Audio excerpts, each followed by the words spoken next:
Right, we're ready. Yeah. So we're going to do a very, very quick podcast because our friend here has got some back pain, but we're going to see the battle scars before you go. So, I'm Duncan Kreeger. You know Nick Russell. No, Nick, a long time. Who are you? James Bradley from Landmark Estates, and here a lot thanks to Nick and all his help he's given us over the last few years. Brilliant. Tell us, give us a minute on your business.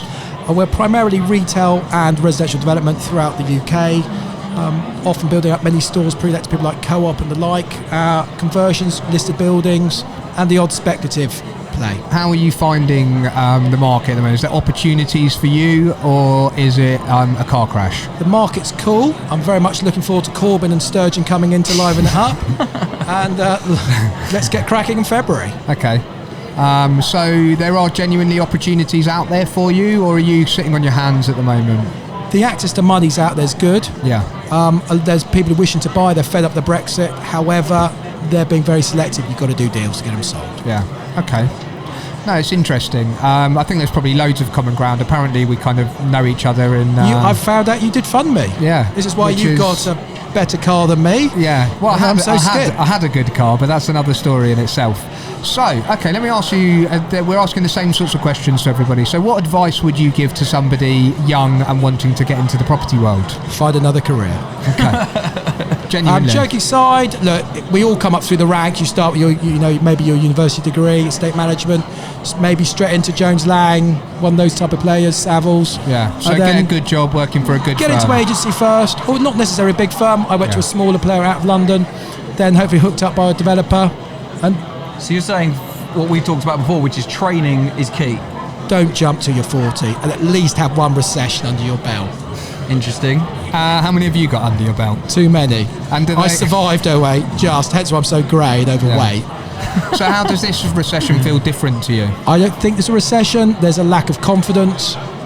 You've got to do good deals. So the types of deals that you're doing, I'm very, very interested in for various reasons, but you're building assets with income, right?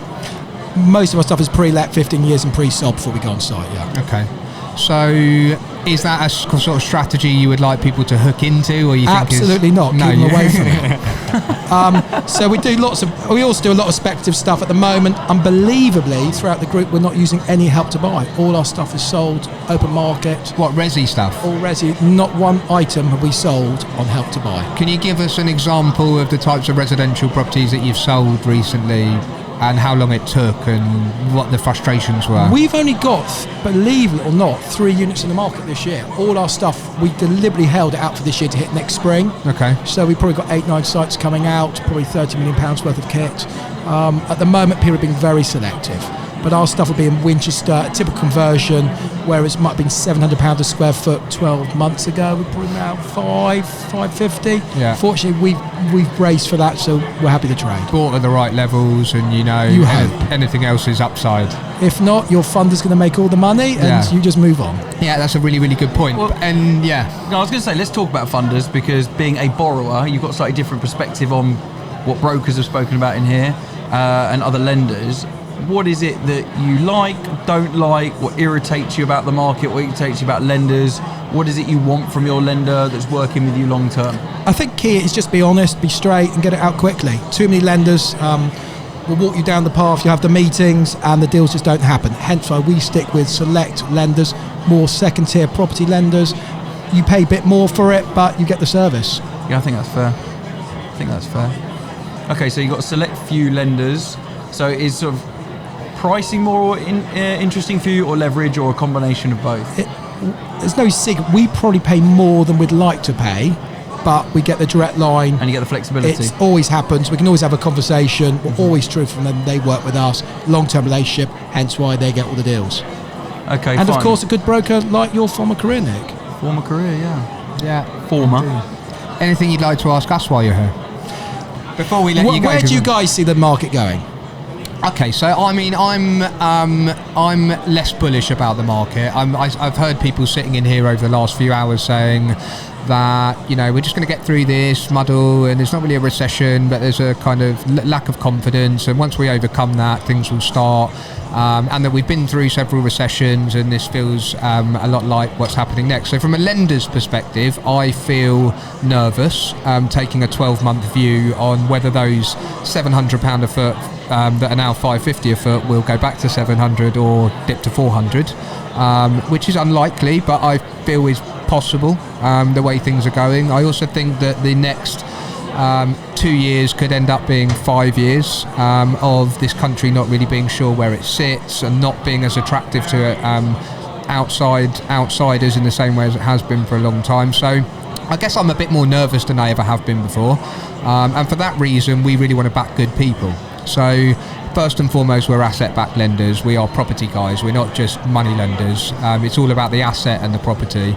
But I think it's important for us. We'd rather lend more to fewer clients than we would lend little bits to loads of people, because we're relationship driven. I think where we really add value is, by the sounds of it, the type of thing that you're looking for, which is, I know these guys, they do what they say they're going to do, and I might be paying a tiny bit more. Hopefully you won't be paying a tiny bit more, by the way, but I might be paying a tiny bit more, but ultimately I know we're going to get the job done, and that's what's important to us. And you save money if it's more efficient. Yeah, you can just roll it out, right?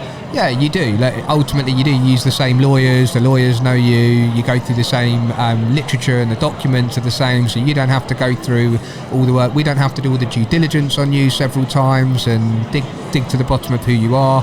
And it allows us to, you know, to become cheaper and more flexible, because people always ask me right at the outset, can you take a view on this? Can you take a view on this? Can you take a view on this? And the answer is no. Let's get to a point where you've satisfied 95% of what we're looking for, and then we can start talking about taking a view. But then the next deal, we don't have these same hurdles to overcome. So the relationship is important to us, and it does make it more streamlined. It doesn't mean you can walk in and borrow more money from us quicker than anywhere else at the outset, but that is what we're both aiming for. Because we'd much rather have the same customers coming back, and our business is about recycling money as often as we can. Yeah, but I think also, and I don't want to go too negative, it's all very well having successes together, but I think when it does go wrong, and invariably developments can go wrong, if you've worked with a lender through the good times, they should work with you through the more uncomfortable times and work together, rather than going, right, you know, what I've seen previously is, right, default rate of interest, I'm putting receivers in, all the bad press stuff that no one really wants to get involved with a lender. But, you know, developer can't have their cake and eat it, but as lenders we can't either, and I think you've got to work with each other on through the good and the bad. But that's built up through. The next session of the day will be getting underway in 5 minutes in the conference theatre, and will feature a moderated discussion on building a modern-day finance business. What? If you'd like to attend, please make your way to the conference theatre Justin's talking to me and I can't hear him. exhibition hall. Thank you. Where were we? Something about good and bad. No, I think it's you're just putting a negative spin on things, I think. I think I was trying to be, you know, across the board. That's where the relationship comes in. You know, you do a couple of nice deals. If one doesn't go so well, then you've got to be able to work together. And that's why I said earlier, you would just be straight, work together, yeah, and move on. Right, thank you very much for your time. I really appreciate it. Nice speaking last time. Do you need me to help you out of the chair? Because I'm happy to do that. I was hoping you could buy me lunch. I will buy you lunch, but not today. It's the deal. Thank you both, Nick and Duncan. Take care. Thanks, James. Thanks for the fun. I've got Ollie's now whacking it all around my